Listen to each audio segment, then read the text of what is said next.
নমস্কাৰ বন্ধু বান্ধৱীসকল, কৃষ্ণ আইৰা ইউটিউব চেনেললৈ আপোনালোক সকলোকে স্বাগতম জনাইছোঁ। আজি মই বনাবলৈ গৈ আছোঁ কচু আৰু ৰাজমাহৰে তৰকাৰী। আপোনালোকে চাই থাকিব কেনেকুৱা লাগে। কচুটো ভাজি বনাম বাৰু আৰু ৰাজমাহৰ তৰকাৰী বনাম। আপোনালোকে চাই থাকিব কেনেকুৱা লাগে।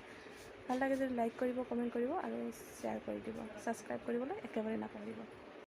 আজি আমাৰ খানাত আছে কচুৰ ঠাৰি, তাৰপিছত সেয়া ৰাজমাহ কেনেকৈ বনাওঁ চাই থাকোঁ। এয়া কচুৰ ঠাৰি ভজা, এয়া চাই লওক কচুৰ ঠাৰি ভজা।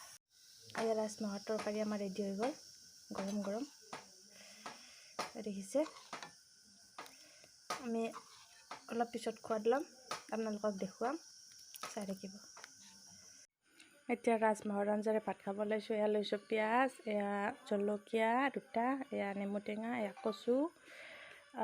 আমাৰ সেই হিমগ্ল'বিন কমি থকাৰ কাৰণে কচুৰ আৰু ৰাজমাহৰ আঞ্জা খাব দিছে ডক্টৰে। আৰম্ভ কৰিছোঁ খাবলৈকে। বঢ়িয়া হৈছে।